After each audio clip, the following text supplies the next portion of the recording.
पहला प्रश्न। भगवान, णमो णमो भगवान। फिर भूले को, चक्र में पड़े को, शब्द की गूंज से, जागृति की चोट से, ज्ञानियों की व्याख्या से, विवेक, स्मृति, सुरति, आत्मस्मरण और जागृति की गूंज से फिर चौंका दिया भगवान। नमो नमो भगवान। मोहन भारती, चौंकना शुभ है, लेकिन चौंकना काफी नहीं। चौंक के फिर सो जा सकते हो, चौंक के फिर करवट ले सकते हो, फिर गहरी नींद, फिर अंधेरे की लंबी स्वप्न यात्रा शुरू हो सकती है। चौंकना शुभ जरूर है, अगर चौंकने के पीछे जागरण आए, लेकिन सिर्फ चौंकने से राजी मत हो जाना। मत सोच लेना कि चौंक गए तो सब हो गया। ऐसा जिसने सोचा फिर सो जाएगा। जिसने सोचा कि चौंक गया तो बस सब हो गया, अब करने को क्या बचा,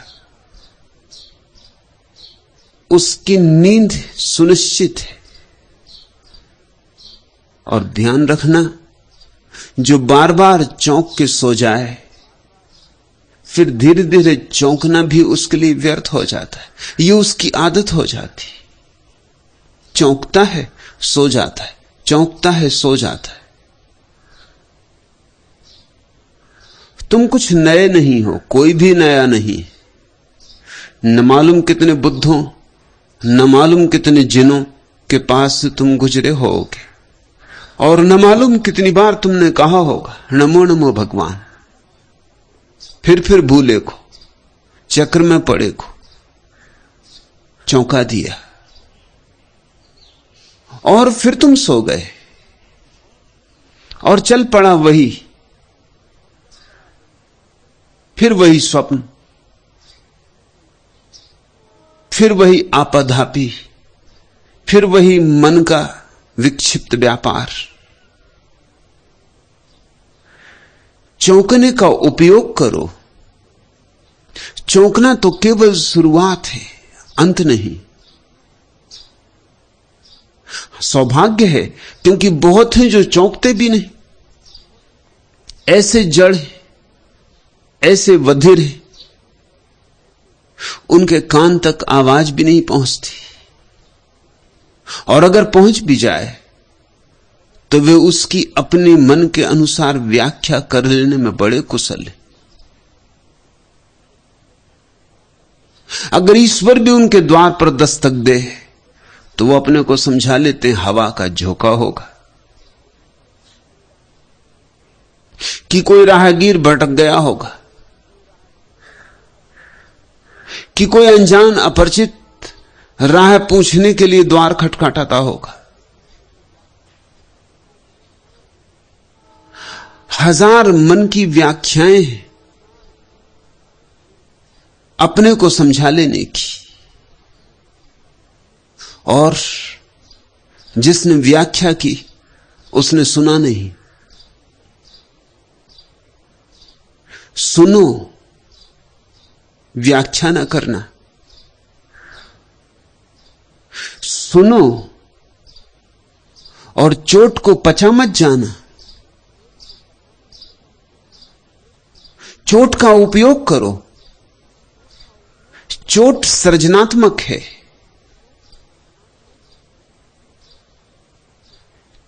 शुभ है कि ऐसी प्रतीति हुई, पर कितनी देर टिकेगी यह प्रतीति? हवा के झोंके की तरह आती हैं प्रतीतियां और चली जाती हैं, और तुम वैसे ही धूल धूसरित उन्हीं गड्ढों में उन्हीं कीचड़ों में पड़े रह जाते हो। कमल कब बनोगे? कीचड़ के चौंकने मात्र से कमल नहीं बन जाएगा। कीचड़ को गुजरना पड़ेगा एक रूपांतरण से, तो कमल जन्मेगा। चौंकी कीचड़ है, लेकिन कीचड़ ही है। बेहतर उनसे जिनके कान पर जूं भी नहीं रेंगती। लेकिन बहुत भेद नहीं है। ऐसा बहुत मित्रों को होता है, कोई बात सुन के एक झंकार हो जाती, कोई बात गुन के मन की वीणा का कोई तार छिड़ जाता, कोई गीत जग जाता। आया झोंका गया झोंका, उतरी एक किरण और फिर खो गई। मुट्ठी नहीं बंधती, हाथ कुछ नहीं लगता, और बार बार ऐसा होता रहा तो फिर चौंकना भी व्यर्थ हो जाएगा, वह भी तुम्हारी आदत हो जाएगी। पहली बात तो यह मोहन भारती कि शुभ हुआ, स्वागत करो, स्वयं को धन्यवाद दो कि तुमने बाधा न डाली। बरस भर पर फिर से सब ओर घटा सावन की घिराई। नाचता है मयूर वन में, मुग्ध हो सतरंगे पर खोल। कूक कोकिल ने की सब ओर, मृदुल स्वर में मधुमय रस घोल। सुभग जीवन का पा संदेश, धरा सुकुमारी सक्षाई। घटा सावन की घिराई। पल्लवों के घूंघट से झांक, पलक दोलों में कलियां झूल। झकोरों से मीठा अनुराग, मांगती घन अलकों में भूल। झरोखों से अंबर के मुख, किसी की आंखें मुस्काई। घटा सावन की घिराई। खुले कुंतल से काले नाग, बादलों के छितराए आज। तड़ित चपला की उज्जवल रेख, तिमिर घनमुख का हीरक ताज। उड़े भावों के मृदुल चकोर, बरस भर पर बदली आई। घटा सावन की घिराई। लेकिन घटा बीत न जाए, हवा उसे उड़ा ना ले जाए, बरसे। घटा के आ जाने भर से सावन नहीं आता, घटा के बिना आए भी सावन नहीं आता। लेकिन घटा के आ जाने भर से सावन नहीं आता, बरसे, जी भर के बरसे। नहा जाओ तुम, सब धूल बह जाए तुम्हारे चित्त के दर्पण की। प्रीतिकर लगती हैं बातें विवेक की, स्मृति की, सुरति की, आत्मस्मरण की, जागृति की। लेकिन बातों से क्या होगा? बातें तो फिर बातें ही हैं, कितनी ही प्रीतिकर हों, नहीं उनसे पेट ना भरेगा, मांस मज्जा ना बनेगी। सुंदर सुंदर शब्द तुम्हें ज्ञानी बना देंगे, ध्यानी ना बनाएंगे। और जो ध्यानी नहीं है, उसका ज्ञान दो कौड़ी का है, उसका ज्ञान बासा है, उधार है। ऐसे तो शास्त्रों में ज्ञान भरा पड़ा है, पढ़ लो, संग्रहित कर लो, जितना चाहो उतना कर लो, वेद कंठस्थ कर लो, तो भी तुम ही रहोगे। वेद कंठ में ही अटका रह जाएगा, तुम्हारे हृदय तक उसकी जलधार न पहुंचेगी। सिर्फ ध्यान पहुंचता है हृदय तक, ज्ञान नहीं पहुंचता। ज्ञान तो मस्तिष्क में ही बोझ बन के रह जाता है। ज्ञान पांडित्य को तो जन्म देता है, प्रज्ञा को नहीं। और प्रज्ञा है जो मुक्ति लाती। मुझे सुन के भी ऐसी भूल मत कर लेना। मेरे शब्द तुम्हें प्यारे लगे तो तुम उन्हें संग्रहित करोगे, प्यारे लगे तो संभाल के रखोगे, संजो के रखोगे, मस्तिष्क की मंजूसा में बहुमूल्य है, ताले डाल के रखोगे, इससे कुछ भी ना होगा। एक नए तरह का पांडित्य पैदा हो जाएगा। तुम जैसे थे वैसे के वैसे रह जाओगे। घटा आई, सावन ना आया। घटा आई और हवाएं उड़ा ले गई बदली को। तुम रूखे थे, रूखे रह गए। अमृत बरसना चाहिए, और अमृत उन्हीं पर बरसता है जिनके हृदय ध्यान की पात्रता को पैदा कर लेते। शब्दों से मत तृप्त होना। ईश्वर शब्द ईश्वर नहीं है, और न ध्यान शब्द ध्यान है, न प्रेम शब्द प्रेम है। मगर शब्द बड़ी भ्रांति पैदा करवा देते। हम शब्दों में जीते। मनुष्यता की सबसे बड़ी खोज शब्द है, भाषा। और चूंकि मनुष्य की सबसे बड़ी खोज भाषा है, इसलिए मनुष्य भाषा में जीता है। प्रेम की बात करते करते भूल ही जाती है ये बात कि प्रेम हुआ नहीं अभी। बात करते करते भरोसा आने लगता है। बहुत बार दोहराने से आत्मसम्मोहन हो जाता है। लेकिन प्रेम कुछ बात और है, स्वाद उसका कुछ और है। पियोगे तो जानोगे। प्रेम शराब है, मदमस्त होगे तो जानोगे। और ध्यान दूसरा पहलू है प्रेम का। एक ही सिक्का है, एक तरफ ध्यान, एक तरफ प्रेम। और दो ही तरह के लोग हैं इस दुनिया में। या तो ध्यान से जाना जाएगा सत्य, तब जागो।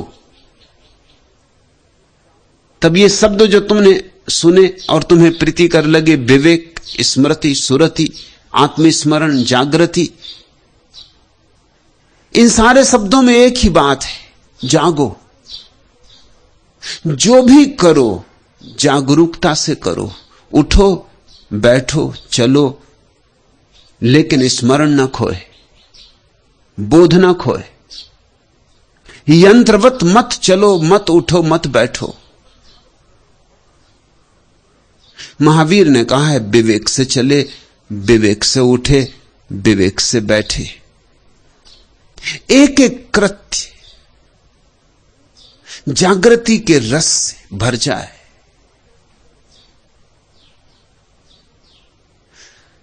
तो धीरे धीरे शब्द तो खो जाएंगे, लेकिन शब्द के भीतर जो छिपा हुआ अनुभव है वह तुम्हारा हो जाएगा। एक तो रास्ता है ऐसा, और एक रास्ता है कि डूबो प्रेम में, मस्ती में, प्रार्थना में, पूजा में, अर्चना में। उल्टी दिखाई पड़ती हैं बातें। एक में जागना है, दूसरे में डूबना है, लेकिन दोनों एक ही जगह ले आती, क्योंकि दोनों में एक ही घटना मूलतः घटती है। जैसे ही तुम पूरी तरह जागते हो, अहंकार नहीं पाया जाता। जागृत चैतन्य में अहंकार की कहीं छाया भी नहीं मिलती, कहीं पद चिन्ह भी नहीं मिलते। अहंकार तो अंधेरे में जीता है, रोशनी होते ही खो जाता है। अहंकार अंधेरे का अंग है, अंधकार ही अहंकार है। जैसे ही तुमने जागरण का दिया जलाया, ज्योति उमगी, पाओगे भीतर कोई अहंकार नहीं। तुम तो हो, लेकिन कोई मैं भाव नहीं। अस्तित्व है, लेकिन अस्मिता नहीं। और अगर प्रेम में डूबे, भक्ति में डूबे, भाव में डूबे, प्रार्थना में डूबे, तो भी अहंकार गया, डूबने से गया। जिसने जाके चढ़ा दिया परमात्मा के चरणों में अपने को, चढ़ाते ही वह नहीं बचा। यद्यपि विपरीत दिखाई पड़ती हैं दोनों बातें, ध्यान और प्रेम, और आज तक मनुष्य जाति के इतिहास में कोई चेष्टा नहीं हुई कि ध्यान और प्रेम को एक साथ जोड़ा जा सके। बुद्ध ध्यान की बात करते हैं, मीरा प्रेम की बात करती है, महावीर ध्यान की बात करते हैं, चैतन्य प्रेम की बात करते हैं। दोनों के बीच कोई तालमेल नहीं बैठ सका, कोई सेतु नहीं बन सका। बनना चाहिए सेतु, क्योंकि दोनों में कुछ विरोध नहीं है, दोनों का परिणाम एक है। यात्रा पथ भिन्न हो भला, मंजिल एक है, गंतव्य एक है। कोई अपने को डुबा के खो देता है, कोई अपने को जगा के खो देता है। दोनों हालत में अहंकार खो जाता है, और अहंकार खो जाए तो परमात्मा ही शेष रह जाता है। यद्यपि ध्यानियों और प्रेमियों की भाषा भी अलग अलग होगी स्वभावतः। जिसने ध्यान से सत्य को पाया है वो परमात्मा की बात ही नहीं करेगा, क्योंकि जिसने ध्यान से सत्य को पाया है वो आत्मा की बात करेगा। वो कहेगा अप्पा सो परमप्पा, वो कहेगा आत्मा ही परमात्मा है। इसलिए महावीर और बुद्ध ईश्वर को स्वीकार नहीं करते, इसलिए नहीं कि नहीं जानते, मगर उनके लिए ईश्वर ध्यान के मार्ग से उपलब्ध हुआ है। ध्यान के मार्ग पर ईश्वर का नाम आत्मा है, स्वरूप है। और जिसने भक्ति से जाना है, मीरा ने या चैतन्य ने, जिन्होंने प्रेम के मार्ग से जाना है, उनके मार्ग पर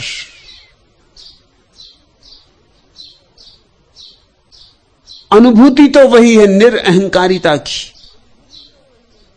लेकिन अनुभूति को अभिव्यक्त देने का शब्द अलग है। वे परमात्मा की बात करेंगे। इन शब्दों से बड़ा विवाद पैदा हुआ है। मैं अपने सन्यासियों को चाहता हूं इस विवाद में मत पड़ना। सब विवाद अधार्मिक है। विवाद में शक्ति मत गंवाना। तुम्हें जो रुचिकर लगे, अगर ध्यान रुचिकर लगे ध्यान, अगर भक्ति रुचिकर लगे भक्ति, मुझे दोनों अंगीकार है। और कुछ लोग ऐसे भी होंगे जिन्हें दोनों एक साथ रुचिकर लगेंगे, वे भी घबराए ना। बहुत से प्रश्न मेरे पास आते हैं कि हमें प्रार्थना भी अच्छी लगती, ध्यान भी अच्छा लगता, क्या चुने? दोनों अच्छे लगते हो तो फिर तो कहना ही क्या, सोने में सुगंध।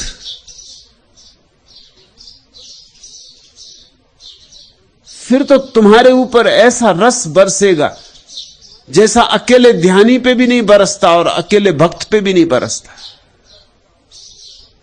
तुम्हारे भीतर तो दोनों फूल एक साथ खिलेंगे, तुम्हारे भीतर तो दोनों दिए एक साथ जलेंगे। तुम्हारी अनुभूति तो परम अनुभूति होगी। मेरी चेष्टा यही है कि प्रेम और ध्यान संयुक्त हो जाएं और धीरे धीरे अधिकतम लोग दोनों पंखों को फैलाएं और आकाश में उड़ें। जब एक पंख को फैला के लोग पहुंच गए सूरज तक, तो जिसके पास दोनों पंख होंगे उसका तो कहना ही क्या। मगर बात नहीं, मोहन भारती अपनी पीठ थपथपा के प्रसन्न मत हो लेना कि मेरी बातों से चोट पड़ी। चोट खो ना जाए, चोट पड़ती ही रहे और गहन होती जाए। चोट को झेलते ही जाना, लगते लगते ही तीर लग पाएगा, होते होते ही बात हो पाएगी। बहुत बार चूकोगे, स्वाभाविक है, उससे पश्चाताप भी मत करना। जन्मों जन्मों से चूके हो, चूकना तुम्हारी आदत का हिस्सा हो गया।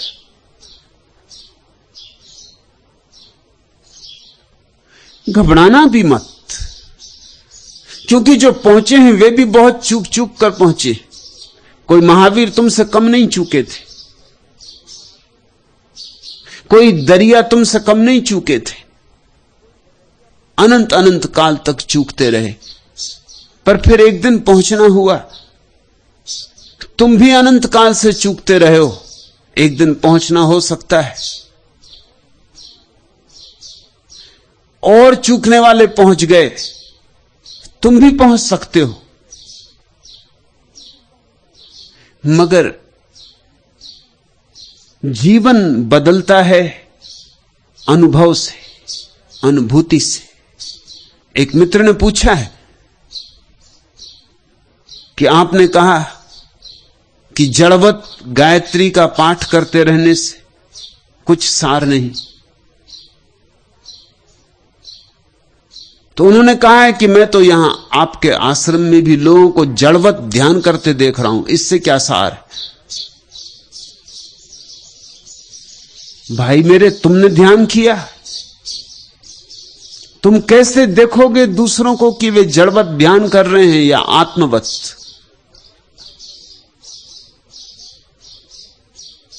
न तो तुमने गायत्री पढ़ी, और पढ़ी होगी तो जड़वत ही पढ़ी होगी, अन्यथा यहां क्यों आते? अगर गायत्री का फूल तुम्हारे भीतर खिल गया होता तो यहां क्यों आते? बात खत्म हो गई, इलाज हो गया, फिर चिकित्सक की तलाश नहीं होती। यहां आए हो तो गायत्री अगर पढ़ी होगी तो जड़वत पढ़ी होगी, और यहां तुम दूसरों को देखते हो ध्यान करते। दूसरों को देखने से कुछ भी ना होगा। कैसे तुम जानोगे?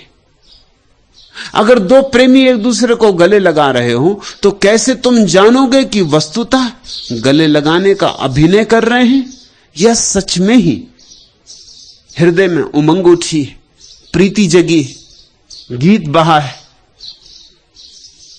कैसे जानोगे बाहर से? बाहर से जानने का कोई उपाय नहीं। यह भी हो सकता है अभिनय ही कर रहे हो, औपचारिक हो,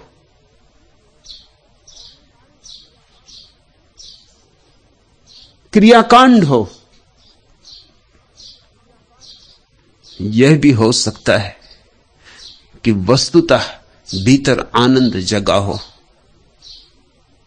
मगर बाहर से जानने का कोई उपाय नहीं। तुम भी थोड़ा नाचो, गाओ, गुनगुनाओ। इतने दूर आ ही गए हो तो ऐसे थोथे प्रश्न पूछ के वापस मत लौट जाना। ये प्रश्न तो तुम वहीं पूछ सकते थे। यहां आ गए हो तो थोड़ी यहां की शराब पियो, चखो, और फिर इससे क्या फर्क पड़ता है कि और दूसरे जड़वत कर रहे हैं? तुमने कोई ठेका नहीं लिया किसी के मोक्ष का। तुम अपना मोक्ष संभाल लो, इतना काफी है।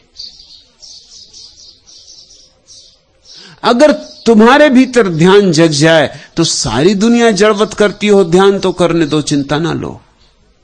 तुम्हारे भीतर जग जाए ध्यान, तुम पालोगे। इतना ही तुम्हारा दायित्व है, इतनी ही परमात्मा की तुमसे अपेक्षा है कि तुम खिल जाओ, कि तुम्हारी सुगंध बिखर जाए हवाओं में, कि तुम ऐसे बीज की तरह बंद ही बंद न मर जाना। देखा होगा लोगों को नाचते, ध्यान करते, सोचा होगा ये भी सब जड़वत हो रहा है। कैसे पहचानोगे? बुद्ध भी ऐसे ही चलते हैं जैसे कोई और आदमी चलता है। ऐसे ही तो पैर उठाएंगे, ऐसे ही तो हाथ हिलाएंगे, ऐसे ही तो उठेंगे, ऐसे ही तो बैठेंगे, मगर भीतर एक भेद है। और भेद इतना बारीक, इतना नाजुक कि जो भेद को अनुभव करेगा वही जानेगा। भेद बहुत नाजुक है, बहुत सूक्ष्म है। तुम भी उठते हो, बुद्ध भी उठते हैं, पर फर्क है। क्या फर्क है? बुद्ध होश पूर्वक उठते, तुम उठ जाते हो मशीन की तरह। बुद्ध होश पूर्वक सोते,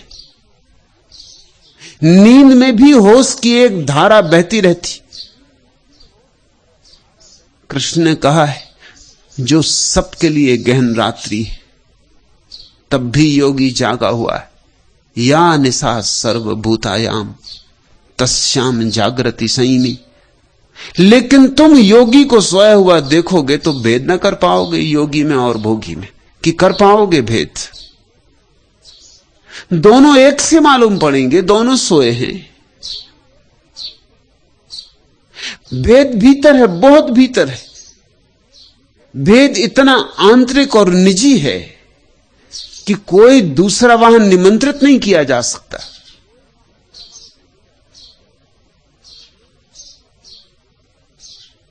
उस अंतरतम में तो तुम अपने ही भीतर डुबकी मारोगे तो उतर पाओगे। आनंद ने बुद्ध से पूछा है कि मैं आपको सोते देखता हूं। वर्षों आनंद बुद्ध के साथ रहा, तब उसे यह धीरे धीरे अनुभव हुआ कि कुछ भेद है। 40 साल बुद्ध के साथ रहा, 40 साल बुद्ध की सेवा में रत रहा, सुबह से लेकर रात तक, जब तक बुद्ध सो न जाए तब तक बिस्तर पर न जाए। जिस कक्ष में बुद्ध सोए वहीं सोता था, रात कब जरूरत पड़ जाए। कभी नींद ना आती होगी, कभी नींद देर से आती होगी, तो बुद्ध को सोया हुआ देखता रहता था। वर्षों बाद यह ख्याल आया कि थोड़ा सा कुछ भेद मालूम पड़ता है, मगर वो भी धुंधला धुंधला। बुद्ध से पूछा उसने, मेरे सोने में और आपके सोने में भी क्या कुछ भेद है? खैर, जागने में तो मेरे और आपके भेद है। मुझे कोई गाली दे तो दुख होता, क्रोध होता। आपको कोई गाली दे तो क्रोध नहीं होता, दुख नहीं होता। एक बार एक आदमी ने आपके ऊपर आके थूक दिया था, तो मैं आग बबूला हो गया था। थूका आप पर था, लेकिन मैं भबक उठा था।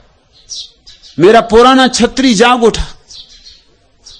अगर मेरे हाथ में तलवार होती तो मैंने उसकी गर्दन काट दी होती, लेकिन गर्दन काटने का विचार तो मेरे भीतर तलवार की तरह कौन गया था। वो तो आपकी शंका, आपकी तरफ देख के चुप रहा।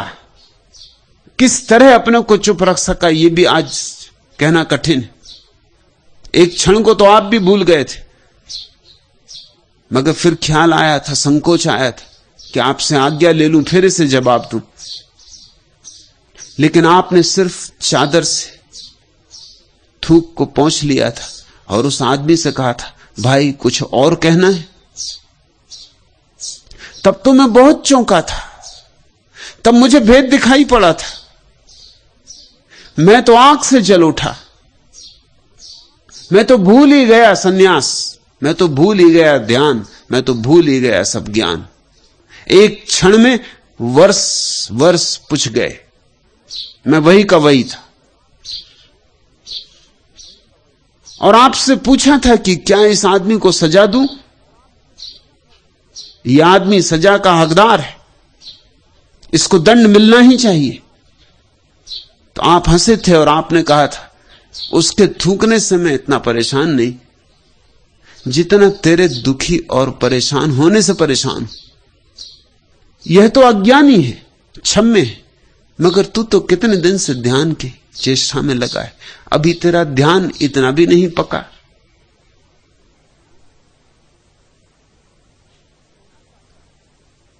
यह मनुष्य कुछ कहना चाहता है, तू थूकने को देख रहा है। यह कुछ ऐसी बात कहना चाहता है जो शब्दों से नहीं कही जा सकती। ऐसा अक्सर प्रेम में और घृणा में हो जाता है, इतने गहरे भाव कि शब्द में नहीं आते। किसी से प्रेम होता तो तुम गले लगा लेते हो, क्यों?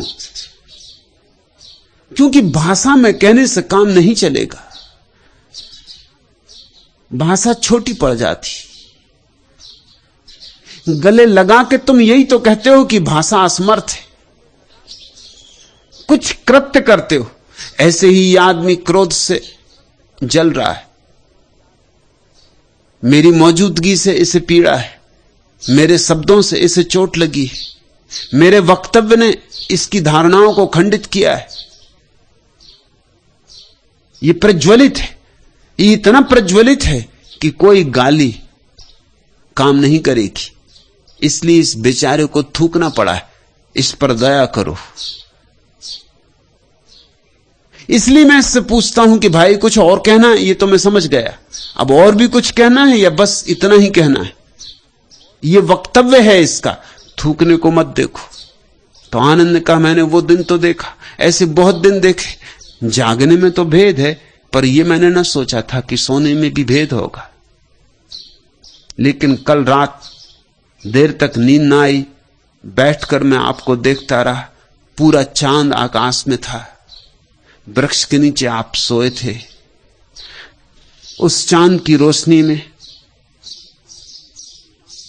आप अद्भुत सुंदर मालूम होते थे। तब अचानक बिजली जैसे कौंध गई, ऐसा मुझे ख्याल आया, कितने वर्ष हो गए आपको सोते देख के। ये बात मुझे कभी पहले क्यों ना याद आई कि आप जिस आसन में सोते, रात भर उसी आसन में सोए रहते हैं, बदलते नहीं। जहां रखते हैं पैर सोते समय, वहीं रहता है रात भर पैर। जहां रखते हैं हाथ, वहीं रहता है रात भर हाथ। करवट भी नहीं बदलते। सुबह उसी आसन में उठते, तो सोते हैं कि रात भर अपने को संभाले रखते? क्योंकि जो आदमी सोएगा करवट भी बदलेगा। बुद्ध ने कहा, शरीर सोता है, मैं तो जाग गया हूं, मैं जागा ही हुआ हूं, मगर इस जागने को तुम कैसे जानोगे? आनंद ने सुन लिया, श्रद्धा थी तो मान भी लिया, लेकिन जानोगे कैसे? पता नहीं बुद्ध झूठ कहते हो,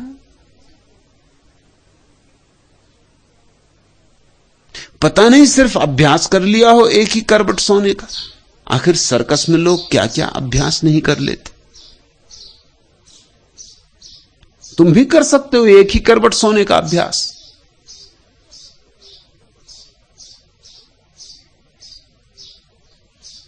बड़ी आसानी से कर सकते हो। मैं यही बात एक मित्र से कह रहा था, वो कहने लगे कैसे अभ्यास हो जाएगा एक ही करवट सोने का। मैंने उनसे कहा कि पीठ में एक पत्थर बांध के सो जाओ, जब भी करवट बदलोगे तभी तकलीफ होगी। तकलीफ से बचने में अपने आप अभ्यास हो जाएगा। जिद्दी थे, अभ्यास किया। कोई 40 दिन बाद मुझे आके कहा कि आप ठीक कहते, अब एक ही करवट सोता हूं, क्योंकि वो पत्थर जो बंधा पीठ से, जब भी करवट बदलो तब तकलीफ होती, और नींद टूट जाती। अब तो धीरे धीरे नींद में भी उस पत्थर की मौजूदगी जरूर अचेतन में छाया डालने लगी होगी। तो कौन जाने बुद्ध ने अभ्यास ही किया हो, बाहर से कैसे जानोगे? उतरो, ध्यान का थोड़ा स्वाद लो। यहां जो भी हो रहा है जड़वत नहीं हो रहा है।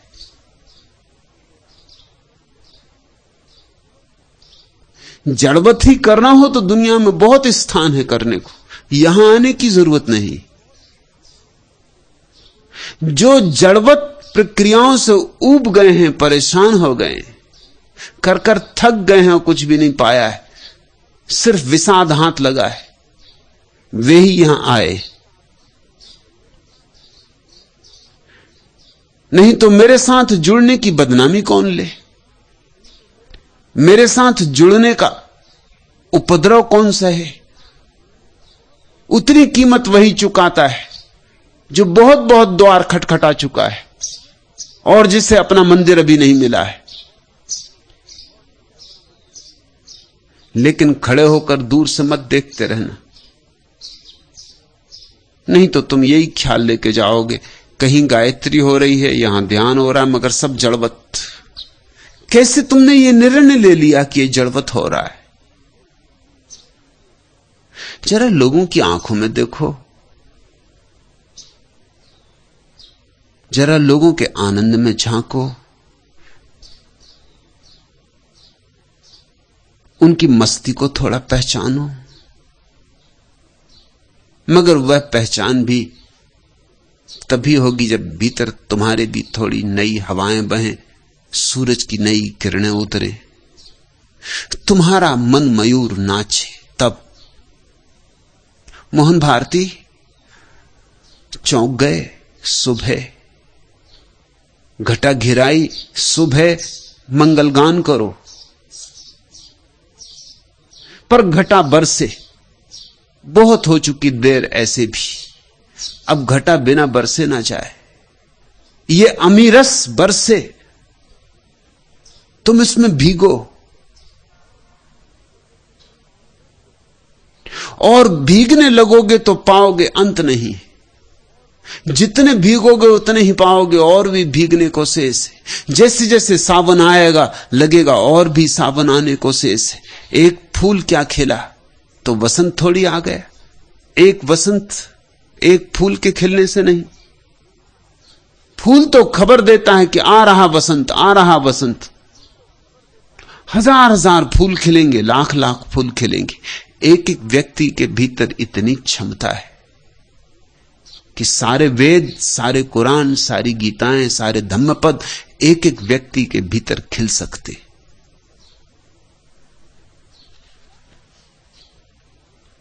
दूसरा प्रश्न, मानव जीवन की संतों ने इतनी महिमा क्यों गाई है? चेतन प्रेम। पहली बात, जीवन ही महिमावान है।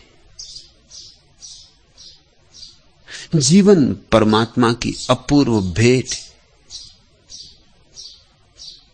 जीवन प्रसाद है।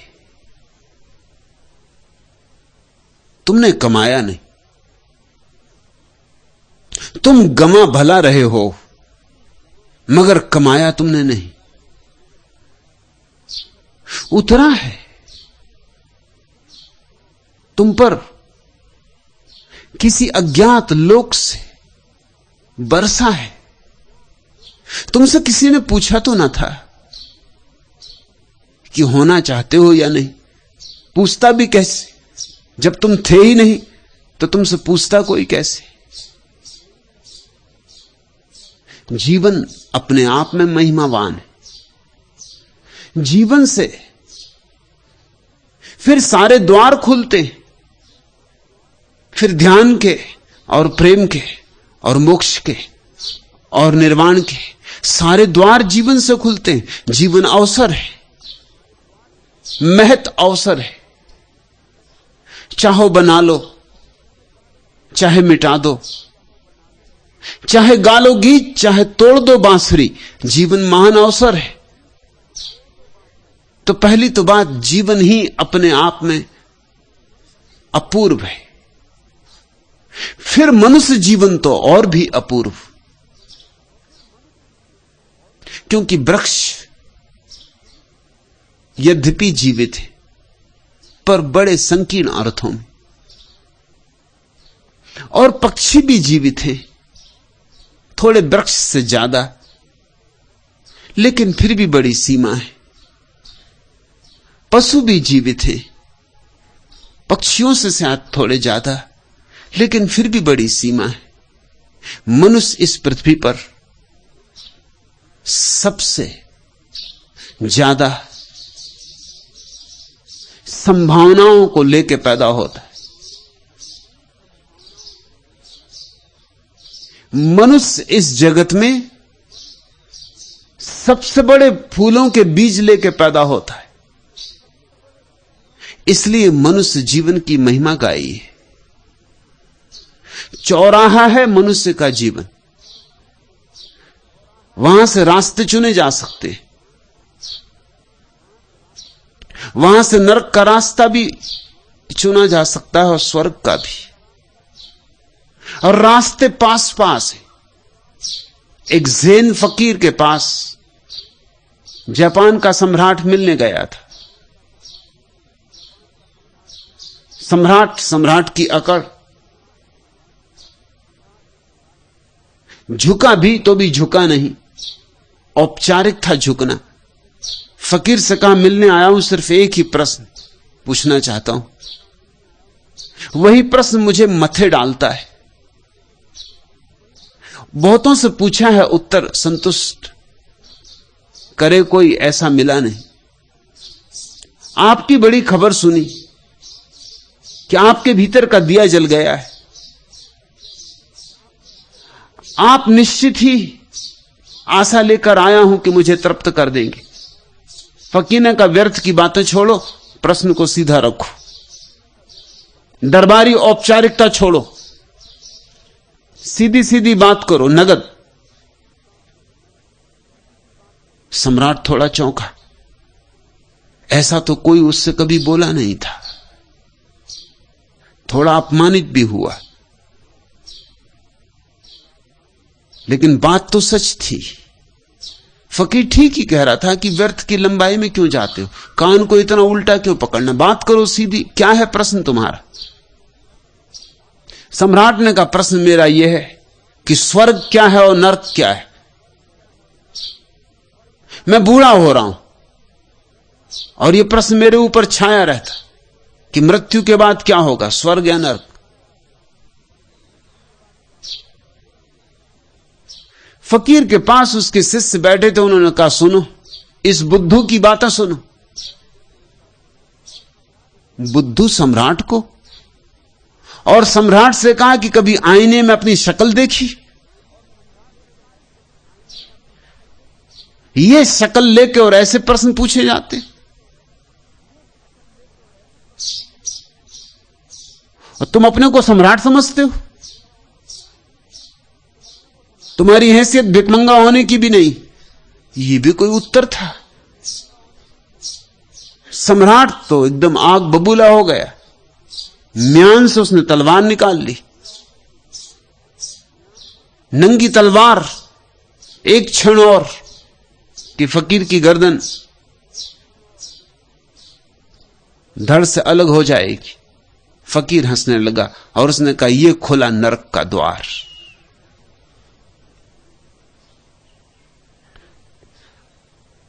एक गहरी चोट,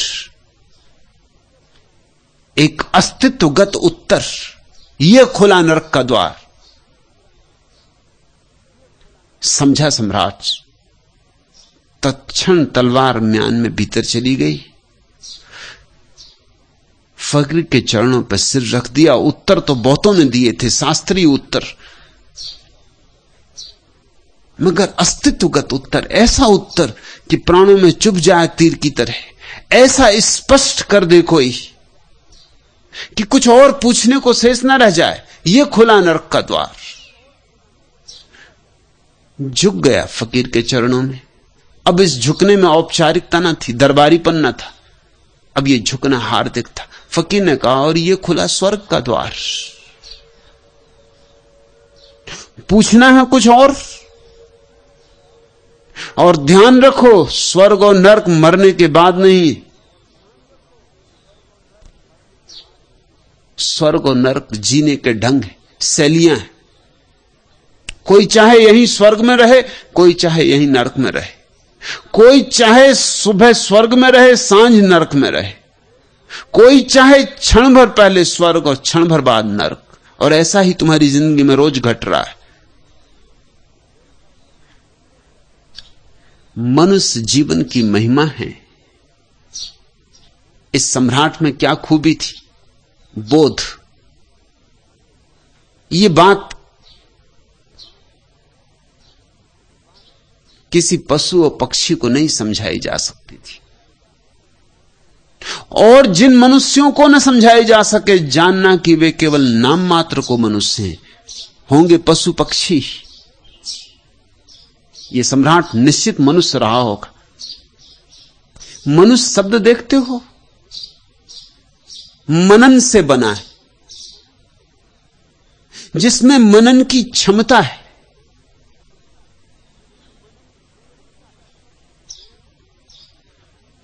अंग्रेजी का शब्द मैन भी मनन से ही बना है। उर्दू का शब्द आदमी बहुत साधारण है, वो अदम से बना है।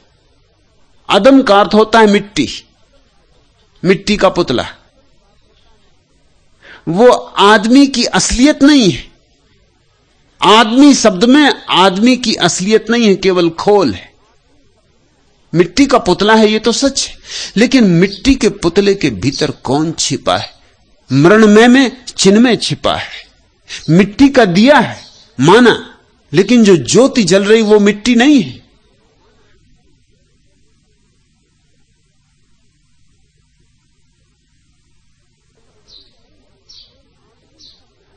आदमी शब्द में खोल की चर्चा है, मनुष्य शब्द में उस खोल के भीतर छिपे हुए गूदे की चर्चा है, आत्मा की चर्चा है। मनुष्य वह जो मनन कर सके, जिसके सामने विकल्प खड़े हों तो मनन पूर्वक चुन सके, यंत्रवत नहीं, मनन पूर्वक चुन सके, ध्यान पूर्वक चुन सके, जागरूकता से एक विकल्प को चुने। ऐसे जाग जाग के जो कदम रखता है वही मनुष्य है। से सबको तो हमें आदमी कहना चाहिए, मनुष्य नहीं। आदमी सभी हैं, मनुष्य बहुत कम है।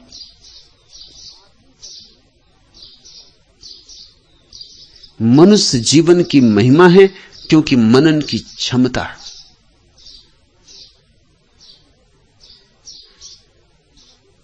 दृष्टि है मनुष्य के पास एक, जो दृश्य को ही नहीं अदृश्य को भी देखने में समर्थ है। यह उसकी महिमा है। पशु भी देखते हैं मगर दृश्य ही देखते हैं, अदृश्य की उनके पास कोई प्रतीति नहीं होती। मनुष्य के कान ध्वनि को तो सुनते ही हैं, शून्य को भी सुन लेते हैं।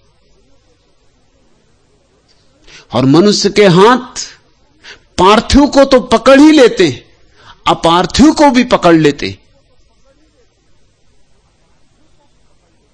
मनुष्य अपूर्व है, अद्वितीय है।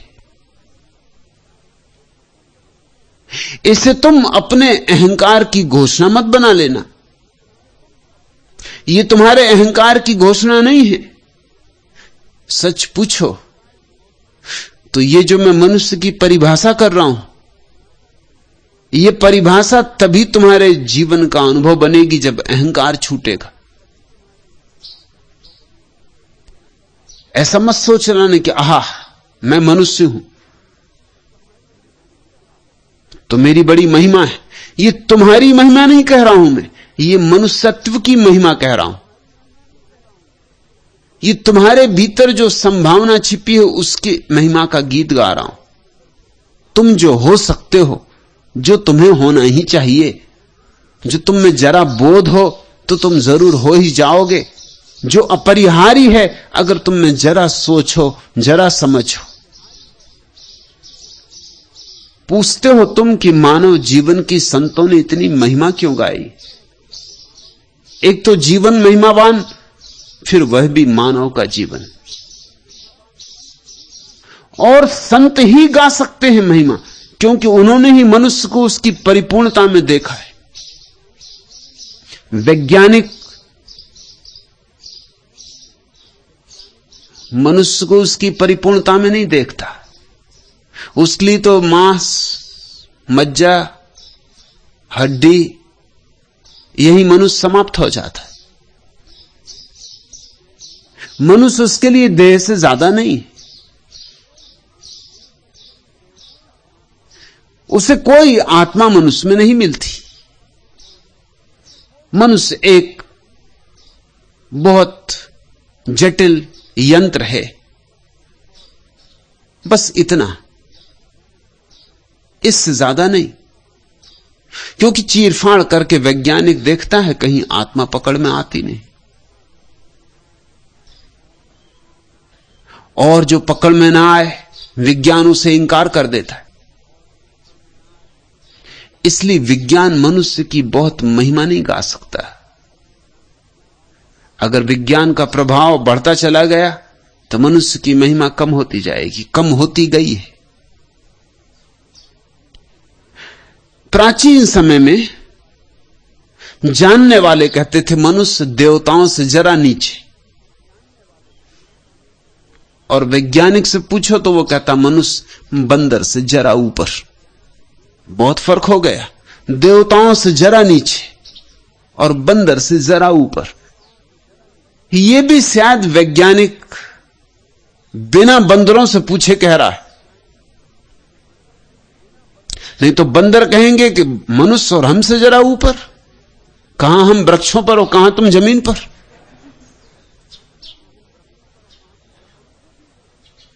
हमसे भी नीचे। ये तो डार्विन का मनुष्य है जो कह रहा है कि मनुष्य बंदरों से विकसित हुआ है। बंदर कुछ और कहते हैं, वो मानते हैं मनुष्य बंदरों का पतन है भी पतन। जरा किसी बंदर से टक्कर लेके देखो तो पता चल जाएगा, न उतनी शक्ति है, न उस तरह की छलांग भर सकते हो, न एक वृक्ष से दूसरे वृक्षों पर कूद सकते हो, न वृक्षों पर रह सकते हो। क्या पा लिया है? बंदर से बहुत कमजोर हो गए हो।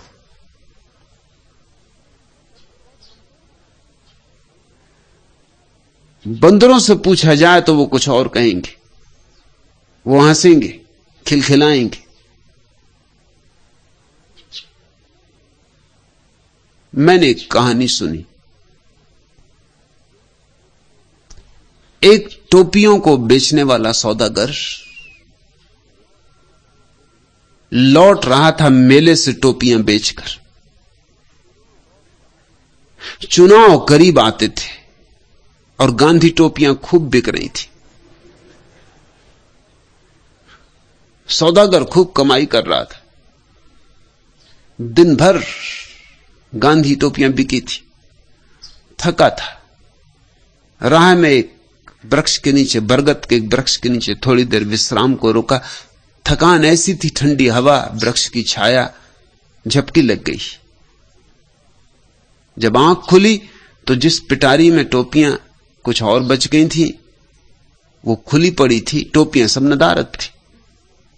घबराया, चारों तरफ देखा, ऊपर देखा तो वृक्ष पर बंदर बैठे होंगे, कोई 150 बंदर, सब गांधीवादी टोपियां लगाए। वो ले गए पिटारे से निकाल के टोपियां, बड़े जच रहे हैं।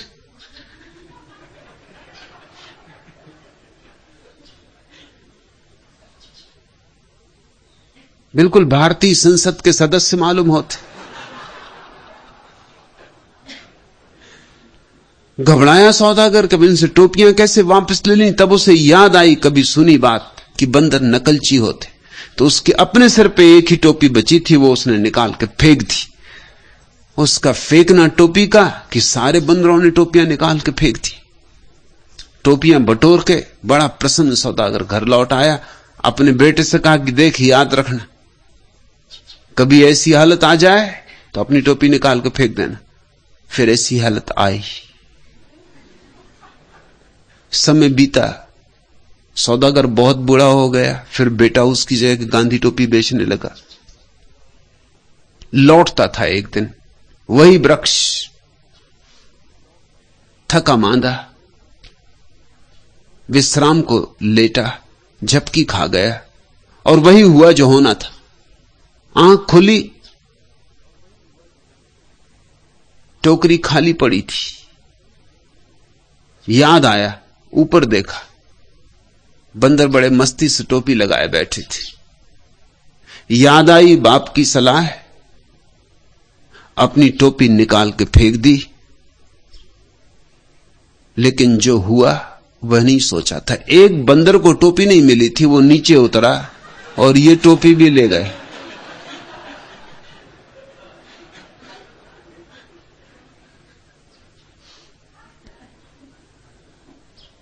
आखिर बंदर भी अपने बेटों को समझा गए होंगे कि दोबारा धोखा न खाना। एक दफा हम खा गए धोखा, अब तुम जरा सावधान रहना है, सौदागर का बेटा कभी ना कभी इस झाड़ के नीचे विश्राम करेगा और टोपी फेंकेगा, तब तुम जल्दी से उस टोपी को भी उठा लेना। जो गलती हमने की है वो मत करना। वैज्ञानिक से पूछो तो ज्यादा से ज्यादा कहेगा कि बंदर से थोड़ा सा विकसित। जो देवताओं से थोड़ा नीचे हुआ करता था वो बंदरों से थोड़ा ऊपर होकर रह गया। मनुष्य की गरिमा महिमा बुरी तरह खंडित हुई है। वैज्ञानिक करे भी तो क्या करे, उसकी जो विधि है उस विधि के कारण ही आत्मा से उसका कोई संस्पर्श नहीं हो सकता। मनुष्य के भीतर छिपे हुए जीवन से उसका कोई नाता नहीं बन सकता। तो जीवन के बिना, आत्मा के बिना आदमी सिर्फ एक मशीन रह जाता है, कुशल मशीन पर मशीन। और इसीलिए फिर आदमियों को काटना हो तो कोई अड़चन नहीं होती। जोसेफ स्टालिन ने रूस में लाखों लोग काट डाले, जरा भी अड़चन नहीं हुई। अड़चन का कोई कारण न रहा, क्योंकि कम्युनिज्म मानता है कि आदमी में कोई आत्मा है ही नहीं। अगर आत्मा नहीं है तो मारने में हर्ज क्या है? कोई अपनी कुर्सी तोड़ डाले तो इसमें कोई पाप थोड़ी हो जाएगा। कोई अपना बिजली का पंखा तोड़ दे, इसमें कोई पाप थोड़ी हो जाएगा। कोई कितनी ही बहुमूल्य मशीन को नष्ट भ्रष्ट कर दे, कितनी ही बारीक और नाजुक घड़ी हो, कोई पत्थर पर पटक दे, तो भी तुम ये नहीं कह सकते कि तुमने पाप किया। जोसेफ स्टालिन बड़ी सरलता से लाखों लोगों को मार सका, काट सका। कारण था कम्युनिज्म का सिद्धांत कि आदमी में कोई आत्मा नहीं। जब आत्मा नहीं तो बात खत्म हो गई। मिट्टी के पुतलों को गिराने में क्या अड़चन है? काटो, जो हमारे साथ राजी ना हो उसे मिटाओ। और अगर मनुष्य में आत्मा नहीं तो स्वतंत्रता की क्या आवश्यकता है? स्वतंत्रता किसकी? स्व ही नहीं है तो स्वतंत्रता किसकी? अगर आदमी मशीनें हैं तो उनको भोजन दो, कपड़े दो, छप्पड़ दो और काम लो। इससे ज्यादा की न उन्हें जरूरत है, न इससे ज्यादा की चिंता करने का कोई कारण है।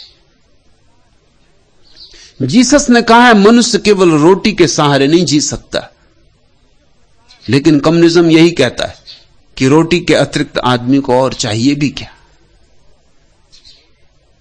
और बाकी सब बुर्जुआ बकवास है। रोटी मिले, छप्पड़ मिले, कपड़ा मिले, बात खत्म हो गई। लोकतंत्र, स्वतंत्रता, ये सब बातचीत है, व्यर्थ की बातचीत है। नहीं, संत ही मनुष्य की महिमा का गीत गा सकते हैं, वैज्ञानिक नहीं गा सकता। क्योंकि संत को ही अनुभव होता है अपने भीतर छिपे हुए परमात्मा का, अपने भीतर छिपे हुए खजानों का, प्रभु के राज्य का। और जिसने अपने भीतर उस परम ज्योति को जगमगाते देखा है, वह कैसे ना गीत गाए मनुष्य के महिमा के? क्योंकि वो जानता है तुम्हारे भीतर भी वैसी ही ज्योति जगमगा रही। चाहे तुम पीठ किए खड़े हो, नहीं देखते, कोई हर्जा नहीं, मगर ज्योति तो जगमगा रही है। जिसने अपने भीतर का संगीत सुना है, अनाहत नाद सुना है, ओंकार सुना है, वह कैसे मनुष्य की महिमा के गीत ना गाए? जिसने अपने भीतर मिट्टी ही नहीं कमल पाया है, अपूर्व सुगंध उड़ती पाई है, वह कैसे मनुष्य की महिमा के गीत ना गाए? जिसने अपने भीतर मृत्यु पाई ही नहीं, अमृत पाया है, वह कैसे मनुष्य की महिमा के गीत ना गाए? तुम पूछते हो चैतन्य प्रेम, मानव जीवन की संतों ने इतनी महिमा क्यों गाई? तुम्हारे अहंकार को सजाने के लिए नहीं, तुम्हारे अहंकार को और बलिष्ठ और पुष्ट करने के लिए नहीं। सत्य है यह कि मनुष्य के भीतर एक विराट आकाश छिपा है। जो अपने भीतर उतर जाए वो जगत के रहस्यों के द्वार पर खड़ा हो जाता है। उसके लिए मंदिर के द्वार खुल जाते।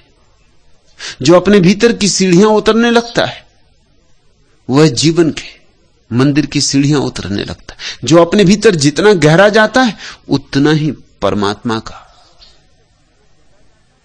अपूर्व अद्वितीय रूप, सौंदर्य, सुगंध, संगीत सब बरस उठता है।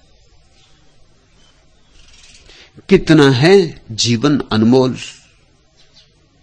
रजत रश्मियों सी मुस्कान, सौरभ में कलियों सा गान, मधु स्मृतियों की दीप से खासा, घटता बढ़ता प्रतिदिन डोल।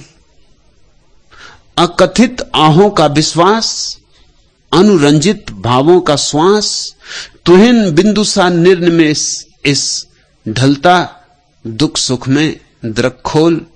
शिथिल पवन का मरमर गीत, भ्रमर कुसुम का मधुमय प्रीत। मृदु स्मित बन बहलाती है, सुरभि मले में प्रतिदिन घोल।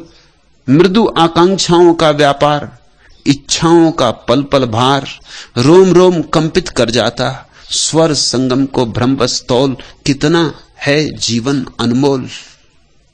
थोड़ा देखो अपने जीवन को। ये मुफ्त मिला है, इसलिए ऐसा मत समझ लेना कि मुफ्त है। इसकी कीमत तो कोई भी नहीं, इसलिए यह मत समझ लेना कि इसका मूल्य कुछ नहीं। कीमत और मूल्य बड़े अलग अलग शब्द हैं। भाषा कोश में तो उनका एक ही अर्थ होता है, कीमत और मूल्य। लेकिन जीवन के कोश में एक ही अर्थ नहीं होता। कीमत होती चीजों की जो बाजार में बिक सकती, खरीदी जा सकती। लेकिन कुछ ऐसी चीजें हैं जो बाजार में न बिकती हैं न बेची जा सकती, उनको मूल्यवान कहते हैं। मूल्यवान वे चीजें हैं जो कीमत से नहीं मिलती। तुम लाख कीमत चुकाओ तो भी नहीं मिलती। एक सम्राट ने महावीर को जाकर कहा कि मैंने सब जीत लिया, बड़े से बड़े हीरे जवारात मेरे खजाने में, ऐसा कुछ इस संसार में नहीं है जो मैंने न पा लिया हो। इधर कुछ दिन से लोग आके खबर देते हैं कि असली मूल्य की चीज तो ध्यान है। जैनों का शब्द है सामायिक, ध्यान के लिए।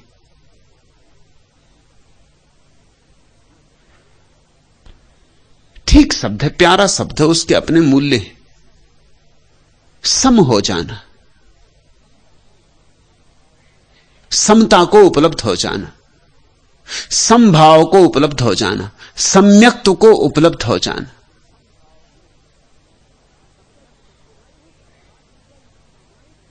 तो उस सम्राट ने कहा, यह सामायिक क्या बला है। अनेक लोग मुझसे आके कहते हैं, मैं कुछ जवाब ही नहीं दे पाता। यह किस हीरे का नाम है, ये कहां खरीदूं, कहां मिलेगा।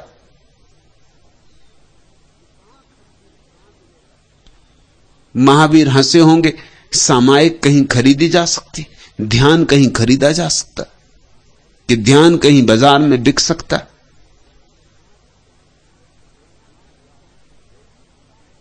महावीर को हंसते देख के उसने कहा, आप हंसे मत, मैं कोई भी कीमत चुकाने को राजी हूं। मैं जिद्दी आदमी, मैं पूरा राज्य भी देने को राजी हूं, मगर यह मामला क्या है, यह है क्या चीज, इसे मैं खरीद कर रहूंगा। यह मुझे बड़ा कष्ट दे रही बात कि मेरे पास एक चीज नहीं, यह सामायिक। महावीर ने कहा, ऐसा कर, मैं तो सब छोड़ चुका हूं, इसलिए तेरे राज्य में मेरी कोई उत्सुकता नहीं। मेरा राज्य था वो भी छोड़ चुका हूं, तेरे हीरे जवारात भी मेरे लिए कंकड़ पत्थर हैं, मेरे अपने ही बहुत बोझिल हो गए थे, बांट आया हूं। तेरे गांव में एक गरीब आदमी रहता, तेरी राजधानी में, मैं उसका नाम तुझे दे देता हूं, पता तुझे दे देता हूं, बहुत गरीब है, एक जून रोटी भी जोड़ नहीं पाती, उसको सामायिक उपलब्ध हो गई, वो अगर बेचे तो शायद बेच दे। ये मजाक ही थी। और जब महावीर जैसा व्यक्ति मजाक करता तो उसके बड़े मूल्य होते। सम्राट तत्क्षण रथ मुड़वा लिया, उस गरीब आदमी के घर के झोपड़े के सामने जाकर रथ रुका। आंखों पर भरोसे नहीं आया उस मोहल्ले के लोगों, गरीबों का मोहल्ला, झोपड़े थे टूटे फूटे। वो गरीब आदमी तो एकदम आके सम्राट के चरणों में सिर झुकाया। उसने कहा कि आज्ञा हो महाराज, आपको यहां तक आने की क्या जरूरत थी, खबर भेज दी होती, मैं महल हाजिर हो जाता। सम्राट ने कहा कि मैं आया हूं सामायिक खरीदने। महावीर ने कहा है कि तुझे सामायिक उपलब्ध हो गई, बेच दे, और जो भी तुझे मूल्य मांगे, मुंह मांगा मूल्य देने को राजी हूं। जैसे महावीर हंसे थे वैसे ही वो गरीब आदमी भी हंसा। उसने कहा महावीर ने आपसे खूब मजाक किया। कुछ चीजें हैं जो कीमत से मिलती हैं, कुछ चीजें हैं जिनका कीमत से कोई संबंध नहीं। सामायिक कुछ वस्तु थोड़ी है कि मैं तुम्हें दे दूं, अनुभव है। जैसे प्रेम अनुभव है, कैसे दे सकते हो? ये तो आंतरिकतम अनुभव है, इसे बाहर लाया ही नहीं जा सकता। मेरी गर्दन चाहिए तो ले लें, मुझे खरीदना हो तो खरीद लें, मैं चल पड़ता हूं, आपका सेवक पैर दबाता रहूंगा। लेकिन ध्यान नहीं बेचा जा सकता। नहीं कि मैं बेचना नहीं चाहता हूं, बल्कि स्वभावतः ध्यान हस्तांतरित नहीं हो सकता। मूल्यवान वे चीजें हैं जो बेची नहीं जा सकती। प्रेम, ध्यान, प्रार्थना, भक्ति, श्रद्धा, ये बेचने वाली बिकने वाली चीजें नहीं है, ये चीजें ही नहीं है, ये अनुभूतियां हैं। और केवल मनुष्य ही इन अमोलक अनुभूतियों को पाने में समर्थ है। संतों ने मनुष्य की महिमा गाई है ताकि तुम्हें याद दिलाया जा सके कि तुम कितनी बड़ी संपदा के मालिक हो सकते हो और हुए नहीं अब तक। अब और कितनी देर करनी है? किसका यह मौन निमंत्रण? दीर्घ श्वास की पीड़ाओं का है साम्राज्य छिपा अंतर में। मूक मिलन की मूक पिपासा का खग नित उड़ता अंबर में। भरो व्यथा में आज प्रलोभन है, किसका यह मौन निमंत्रण? उस अतीत की कथा कहानी ही सुधियों का नीड़ बन गई। अर्थहीन सैसव की बातें मेरे उर की पीर बन गई। सुधी सपनों पर करो नियंत्रण, है किसका यह मौन निमंत्रण? टूट नयन का निर्मम दर्पण चिर विछोह की आघातों से। पूछ रहा पथ प्रेम गांव का, तारक दल की हर पांतों से। स्निग्ध प्राण भी कर दो अर्पण, है किसका यह मौन निमंत्रण? तुम्हें निमंत्रण दिया है संतों ने मनुष्य की महिमा गाकर। टूट नयन का निर्मम दर्पण चिर विछोह की आघातों से। पूछ रहा पथ प्रेम गांव का, तारक दल की हर पांतों से। स्निग्ध प्राण भी कर दो अर्पण, है किसका यह मौन निमंत्रण? सदियों सदियों में संतों ने मनुष्य के गौरव और गरिमा के गीत गाए, इसलिए कि तुम्हें चेताया जा सके कि तुम क्या हो सकते हो। तुम्हारे भीतर छिपी पड़ी संभावनाओं को पुकारा जा सके, तुम्हें झकझोर के जगाया जा सके। जैसे बीज भूल गया हो कि उसे फूल होना हो, ऐसी तुम्हारी दशा है। कि नदी भूल गई हो कि उसे सागर तक पहुंचना है, ऐसी तुम्हारी दशा है। कि नदी किसी घाट पर ही अटक गई हो, और सागर तक जाने का स्मरण ना रहा हो, ऐसी तुम्हारी दशा है। सागर होना है तुम्हें, सागर होना तुम्हारा स्वरूप सिद्ध अधिकार है। परमात्मा होना है तुम्हें, परमात्मा से कम हुए बिना राजी मत होना। इसलिए तुम्हारी महिमा के गीत संतों ने गाए, तुम्हारे अहंकार को श्रृंगार करने के लिए नहीं।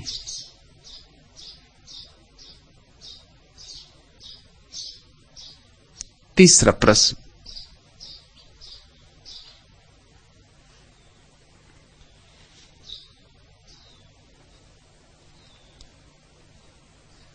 जीवन सत्य है या असत्य?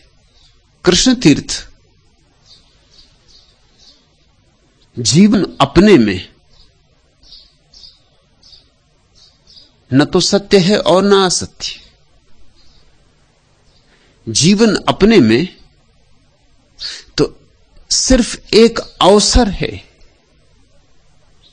कोरा अवसर। सत्य भी बन सकता है, असत्य भी बन सकता है। जीवन तो एक कोरा कैनवास है, उस पर तुम कैसे रंग डालोगे,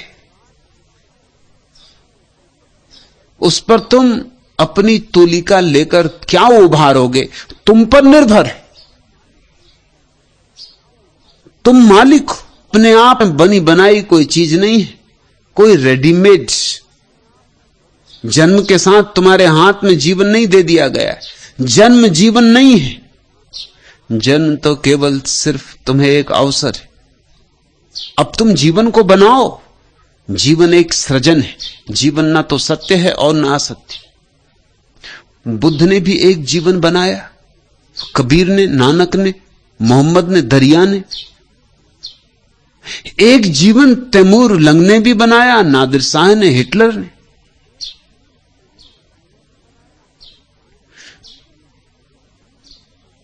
एक जीवन है जिसमें सिर्फ धूल ही धूल, और एक जीवन जहां गीत ही गीत। और ये एक ही जीवन है। ये सब तुम पे निर्भर है। उसी वर्णमाला से गालियां बनती, उसी वर्णमाला से भगवत गीता का जन्म हो जाता है। जरा शब्दों को जमाने की बात है, वे ही शब्द गंदे हो जाते, वे ही शब्द पुण्य की गंध ले आते। तुम पर निर्भर है। अक्सर लोग ऐसे प्रश्न पूछते हैं जैसे कि जीवन अपने आप में कोई सुनिश्चित चीज है। अगर धन के पीछे ही दौड़ते रहे और पद के पीछे ही दौड़ते रहे तो जीवन असत्य है, यह सिद्ध हो जाएगा। मौत जब आएगी तब सिद्ध हो जाएगा कि जीवन असत्य था, क्योंकि मौत सब छीन लेगी जो तुमने कमाया। और अगर जरा ध्यान में जगे, जरा भक्ति को उकसाया, तो मौत आएगी और आरती उतारेगी तुम्हारी, क्योंकि जीवन को तुमने सत्य कर लिया। तो मैं सीधा वक्तव्य नहीं दे सकता कि जीवन क्या है, इतना ही कह, तुम सृष्टा हो। यह महिमा है तुम्हारी। इतनी महिमा किसी पशु की नहीं है। एक कुत्ता कुत्ते की तरह पैदा होगा, कुत्ते की तरह मरेगा।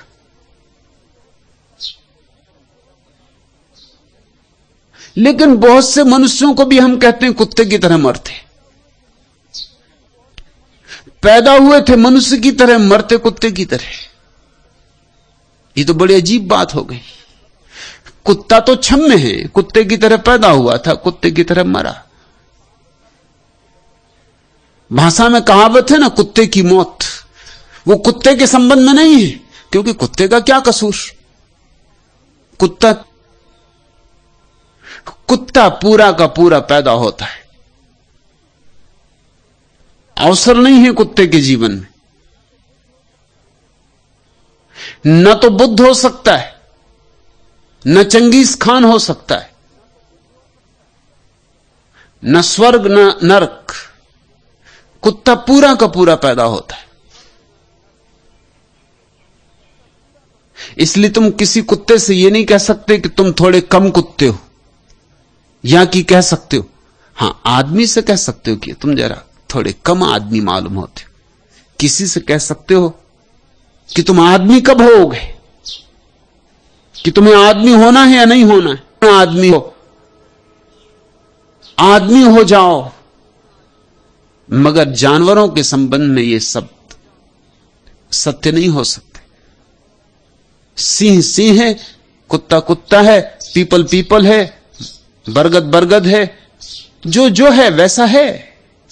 रूपांतरण का कोई उपाय नहीं, क्रांति की कोई संभावना नहीं।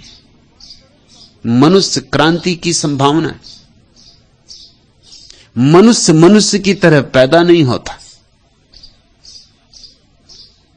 सिर्फ एक कोरे कागज की भांति पैदा होता। फिर तुम जो उस पर लिखोगे वही तुम्हारी दास्तान हो जाएगी।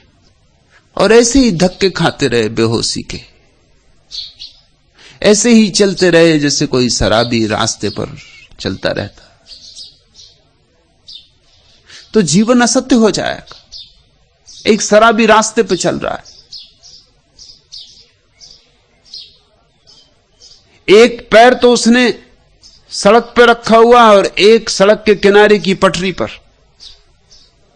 अब बड़ी मुश्किल में है, चलना बड़ा मुश्किल। एक तो शराब पिए है, एक पैर ऊपर एक पैर नीचे, बड़ी अड़चन हो रही, बड़ा कष्ट पा रहा है।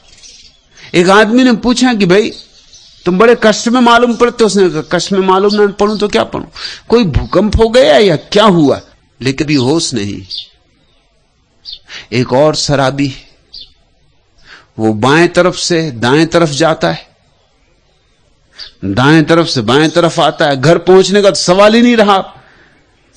रास्ते के एक किनारे से दूसरे किनारे, इस किनारे से उस किनारे।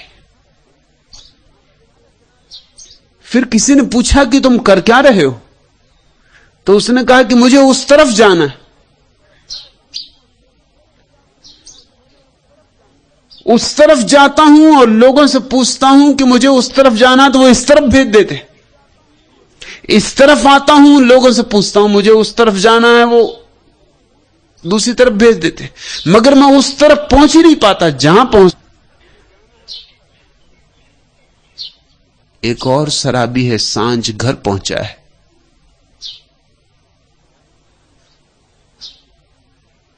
चाबी ताले में डालने की कोशिश करता है मगर हाथ कप रहे। चाबी है कि ताले में नहीं जाती। एक पुलिस वाला रास्ते पे खड़ा देख रहा है, दया खा गया। दया और पुलिस वाले में अक्सर होती नहीं। कुछ अपवाद रहा होगा। पास आया और कहा कि भाई लाओ मैं तुम्हारे ताला खोल दूं, तुमसे ना खोलेगा। उसने कहा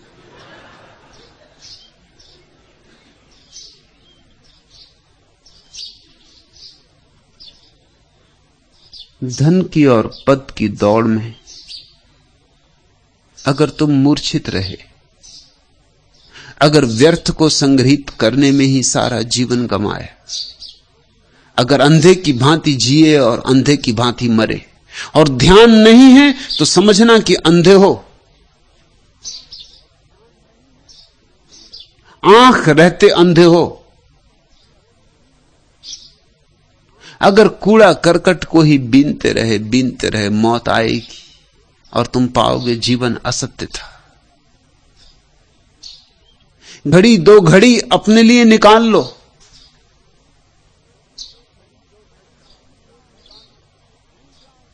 घड़ी दो घड़ी भूल जाओ संसार को। घड़ी दो घड़ी आंख बंद कर लो, अपने में डूब जाओ। तो ये घड़ी दो घड़ी में जो तुम्हें रस मिलेगा, जो स्वाद अनुभव होगा, वह तुम्हारे जीवन को सत्य कर जाएगा। ध्यान है तो जीवन सत्य है, ध्यान नहीं है तो जीवन असत्य।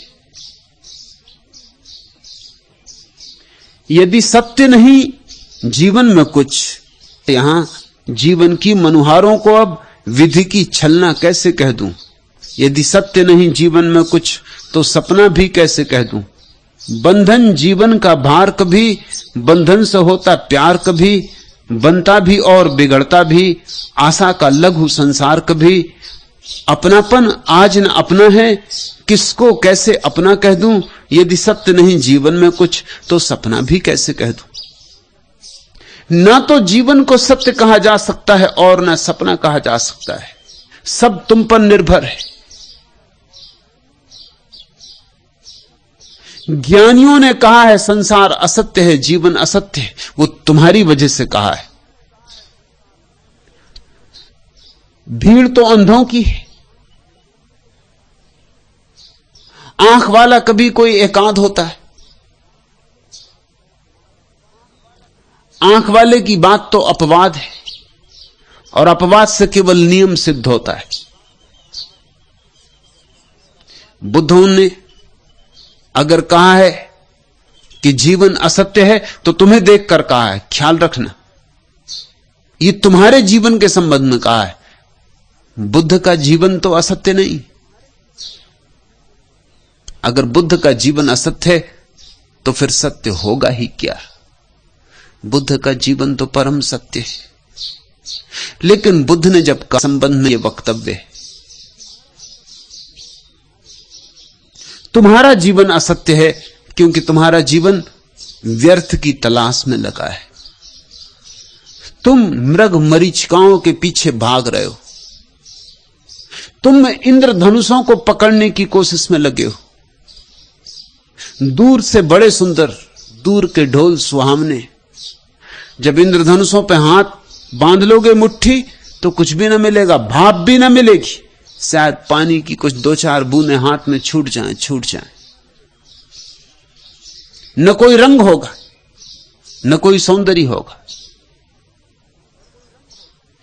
इंद्रधनुषों के पीछे दौड़ोगे, जीवन के संबंध में क्या कहें? कहें तो कौन समझेगा? कहें तो शायद कहीं भूल ना हो जाए, कहीं दूसरे लोग गलत ना समझ लें। बुद्धों को सबसे बड़ी चिंता एक होती कि वे जो भी कहते हैं वो गलत समझा जा सकता है, क्योंकि समझने वाला कहीं और है। बुद्ध जीते हैं शिखरों पर, गौरी शंकर पर, हिमाच्छादित, जहां सूर्य का सोना बरसता है वहां, और तुम रहते हो अंधेरी घाटियों में, तलघरों में। वे अपने स्वर्ण हानि से बोलना पड़ता, एक एक शब्द तौलना पड़ता। वे जानते हैं भली भांति कि जीवन सत्य है, लेकिन उनका जीवन सत्य है। उन जैसे लोग कितने हैं, और उन जैसे जो लोग हैं उनसे कहने की कोई जरूरत नहीं, उन्हें तो पता ही है। बुद्ध महावीर से कहें कि जीवन सत्य है तो महावीर समझेंगे, लेकिन महावीर को तो खुद ही पता है कहना क्या है। तुम्हें मालूम, दोनों एक ही साथ, एक ही समय में हुए, एक ही प्रदेश में, बिहार में, दोनों परिभ्रमण करते रहे। दोनों के परिभ्रमण के कारण ही तो उस प्रदेश का नाम बिहार पड़ा। सतत विचरण करते रहे, वो प्रदेश ही उनके बिहार के कारण बिहार कहलाने लगा।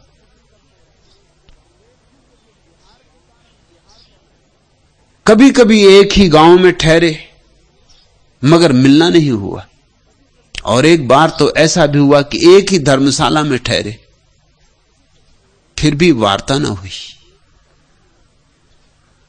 क्यों? सदियों से यह प्रश्न पूछा जाता रहा, क्यों?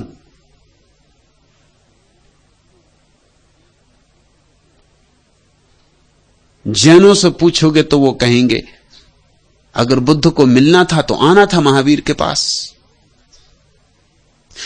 बुद्ध तो भगवान है, महावीर संत पुरुष। अभी पूरे नहीं, अभी बहुत कुछ अधूरा है। मैं ना तो बौद्ध हूं ना जैन, न हिंदू, न मुसलमान, न ईसाई। इसलिए मैं थोड़े निष्पक्ष नजरों से देख सकता हूं। दोनों परिपूर्ण सिद्ध पुरुष हैं, और न मिलने का कारण कोई अहंकार नहीं है। अहंकार वहां का न मिलने का कारण सीधा साफ है, मगर अंधों को नहीं दिखाई पड़ता। वे अंधे जैन हों कि बौद्ध, कारण सीधा साफ है। दोनों की एक ही चित्त दशा है, दोनों का एक ही चैतन्य आकाश है, दोनों एक ही शिखर पर विराजमान है। हमें दो दिखाई पड़ते हैं क्योंकि दो देहों में, मगर उन दोनों की अनुभूति ऐसी है कि अब वे एक ही अवस्था में, देह होंगी दो, लेकिन अब आत्मा दो नहीं। मिलना किससे? मिलना क्यों? दुनिया में तीन तरह की संभावनाएं। दो अज्ञानियों के बीच चर्चा खूब होती, डट के होती, 24 घंटे होती, तो चुप जाएंगे। एक तो मिलेंगे नहीं, और अगर कभी मिल भी गए, जैसे कबीर और फरीद मिले, तो दोनों चुप बैठे रहे, 2 दिन साथ रहे और चुप बैठे रहे। सन्नाटा छाया रहा। कहना क्या, बोलना क्या, किससे बोलना? दो ज्ञानियों के बीच चर्चा हो नहीं सकती। दो शून्य कैसे संवाद करें? और दो अज्ञानियों के बीच खूब चर्चा होती, क्योंकि दो विक्षिप्त, कोई किसी की सुनता नहीं, मगर चर्चा खूब होती, अपनी अपनी कहते हैं। जहां कोई जानने वाला जागा हुआ सोए हुए को न जानने वाले को जगाता है। दो ज्ञानियों में चर्चा हो ही नहीं सकती, दो अज्ञानियों में खूब होती, मगर किसी मतलब की नहीं। ज्ञानी और अज्ञानी के बीच जो चर्चा होती, कठिन तो बहुत है, बहुत कठिन है, मगर उसमें ही से कुछ विकास, उसमें ही से कुछ जन्म होता। जीवन न तो सपना है न सत्य। सपना रह जाएगा अगर सपनों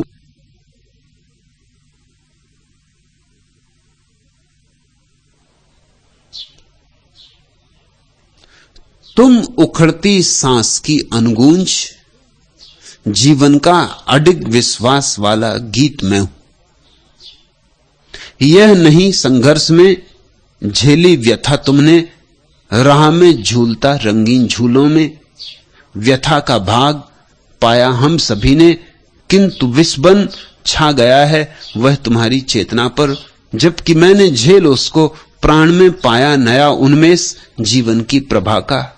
इसलिए ही तुम उखड़ती सांस की अनुगूंज, जीवन का अडिग विश्वास वाला गीत मैं हूं।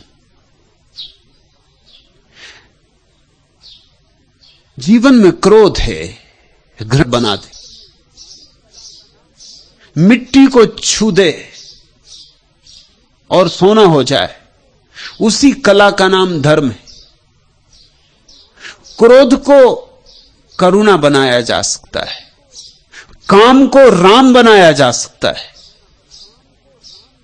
संभोग को समाधि बनाया जा सकता है। देखते नहीं, बाजार से खाद खरीद के लाते हो, दुर्गंध ही दुर्गंध फैल जाती घर में। अब इस खाद को अगर अपनी बैठक खाने में ढेर लगा कर रख लो तो एक ही काम रहेगा कि कोई अतिथि नहीं आएगा तुम्हारे घर, इतना ही फायदा होगा। लेकिन यही खाद किसी कुशल माली के हाथ में बड़ी सुगंध बन जाती। वो इसे घर में नहीं रखता, इसे बगीचे में, जमीन पे छितराता है। यही गुलाब बन के हंसती, यही चमेली बन के चमकती। कितने रंग और कितनी गंधे इस दुर्गंध से निकल आती। दुर्गंध सुगंध हो सकती।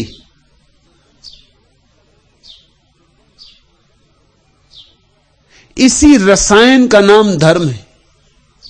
तो मैं तुमसे कहूंगा, तुम्हारे हाथ में सपने होते हैं सदा वहां, और सत्य होता है सदा यहां। सपने ले जाते हैं दूर दूर की यात्रा पर, और सत्य है तुम्हारे भीतर मौजूद। बैठो कि पालो, दौड़ो कि खोया, बैठे कि पाया।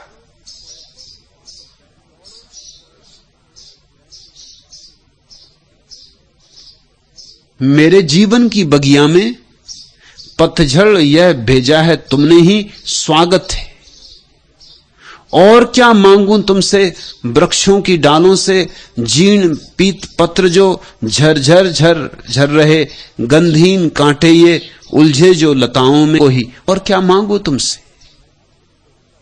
अपने सारे जहरों को भी परमात्मा के चरणों में चढ़ा दो, और तुम चकित हो जाओगे कि वे जहर अमृत हो जाते। सब चढ़ा दो बेशर्त, सब समर्पित कर दो, तुम शून्य हो जाओ। सब समर्पण करके शून्य हो ही जाओगे। उसी शून्य में उतरता है परमात्मा, उसी में बजती है उसकी बीन, उसी में मृदंग पर थाप पड़ती है। तुम पहली दफा अलौकिक का अनुभव करते हो।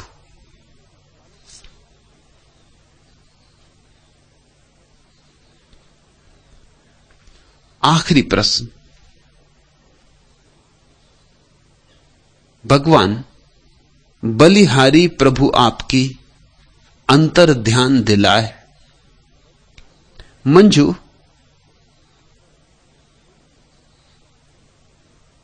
आ जाए अंतर ध्यान तो सब आ गया, तो सब पा लिया। और लगता है तेरी आंखों में देखकर कि सुबह ज्यादा दूर नहीं, कि बस सुबह अब हुई अब हुई। आ रही है तुझे अंतर ध्यान की स्मृति। शुभ है, सौभाग्य। इस जगत में वे ही धन्यभागी जिन्हें अंतर ध्यान की याद आने लगे, जिन्हें एक बात बार बार याद आने लगे, दिन के 24 घंटों में बार बार याद आने लगे, भीतर जाना है। और जो जब मौका मिल जाए तब भीतर सरक जाएं। एक ज़ैन फकीर को निमंत्रित किया था कुछ मित्रों ने भोजन के लिए। 7 मंजिल मकान, बहुत मेहमान इकट्ठे थे, कोई 25 मेहमान थे। गृहपति द्वार पर ही अटका है। तभी उसे ख्याल आया कि प्रमुख मेहमान का क्या हुआ, उस ज़ैन फकीर का क्या हुआ। लौट कर देखा, वह फकीर तो अपनी कुर्सी पर पालथी मार के बैठ गया है, आंखें बंद, जैसे बुद्ध की प्रतिमा हो, संगमरमर की प्रतिमा हो, ऐसा शांत, ऐसा निश्चल उसका रूप, उसकी शांति, उसका आनंद सम्मोहित कर लिया गृहपति को। खींचा चलाया जैसे कोई चुंबक से खींचा। ये पूछना है कि हम सब भागे, आप क्यों नहीं भागे? फकीर ने कहा, भागा तो मैं भी, मैं भीतर की तरफ भागा, तुम बाहर की तरफ भागे।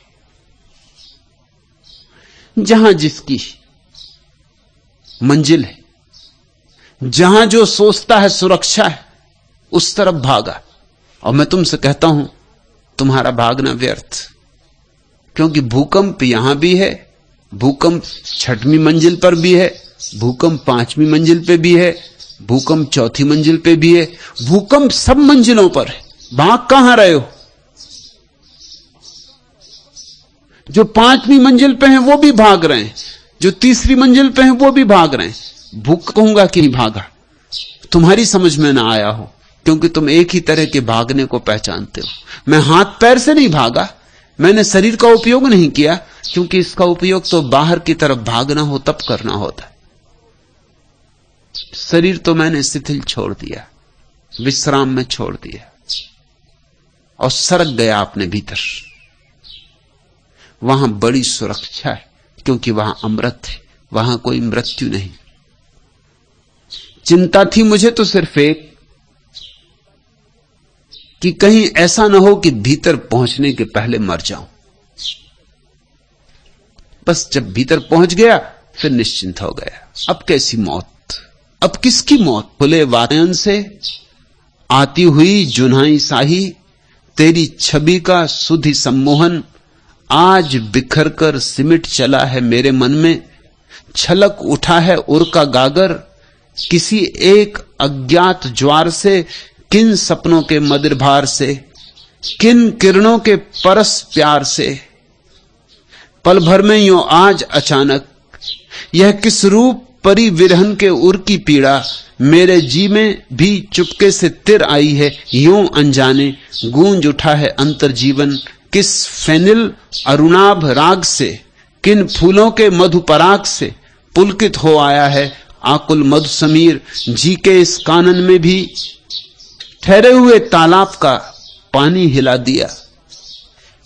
तन्हाइयों के बजरे किनारे पर लग गए, ऐसा यकीन हमको किसी ने दिला दिया। यह क्या मजाक है कि बहारों के नाम से पूरा चमन मिठा के नया गुल खिला दिया। मुद्दत गुजर गई थी हमें यूं ही चुप हुए, कल से बहक उठे हैं हमें क्या पिला दिया। मंजू पियो, यह तो मधुशाला है। मैं तुम्हें कोई सिद्धांत नहीं सिखा रहा हूं, शुद्ध शराब पिला रहा हूं। अंगूरों से निचोड़ रहा है, जाता ही रहा है, जो रोज आता जाता रहा है। वह ज़ैन फकीर अपने भीतर पहुंच सका क्योंकि रास्ता परिचित था, बहुत बार आया गया था। यह मत सोचना कि मौत जब आएगी तब अचानक ध्यान कर लेंगे, यह नहीं होगा। मौत अचानक आएगी। जीवन भर धन की चिंता की थी, मरते वक्त की धन की ही चिंता तुम्हारे सिर पर सवार रहेगी। अगर पद की आकांक्षा की थी तो मरते वक्त भी पद की ही नशे नहीं चढ़ते रहोगे कल्पना में। मृत्यु के क्षण में तुम्हारा सारा जीवन संग्रहित होकर तुम्हारे सामने खड़ा हो जाता, दुर्गंध की होगी। अगर सारा जीवन सपना ही सपना था तो ये बूंद भी सपना होगी। और अगर जीवन में तुमने कुछ सत्य भी कमाया था, कुछ ध्यान भी कमाया था, कुछ प्रेम भी जगाया था, कुछ बांटा भी था, कुछ लुटाया भी था, छीना झपटा ही न था, कुछ करुणा भी की थी, तो तुम्हारी अंतिम क्षण की जो प्रतीति होगी, सारा जीवन निचोड़ के एक इत्र की बूंद बन जाएगा। उसी इत्र की बूंद पर सवार होकर तुम परमात्मा की यात्रा पर निकलोगे। मंजू, शुभ हुआ है।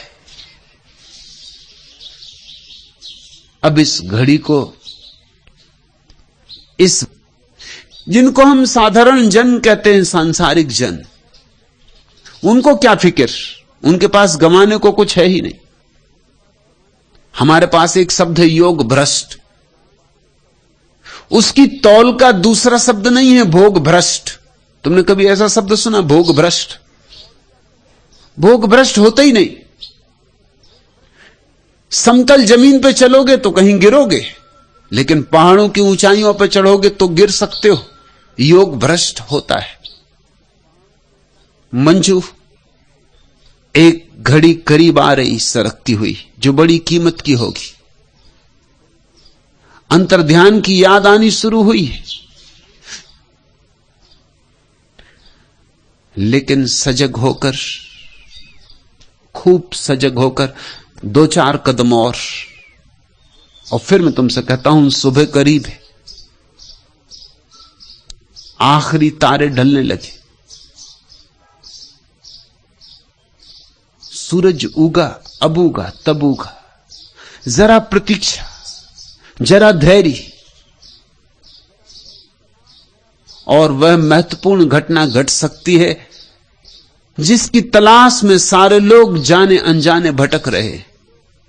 उसे कहो आनंद की खोज, सत्य की खोज, परमात्मा की खोज, मोक्ष की खोज, या जो भी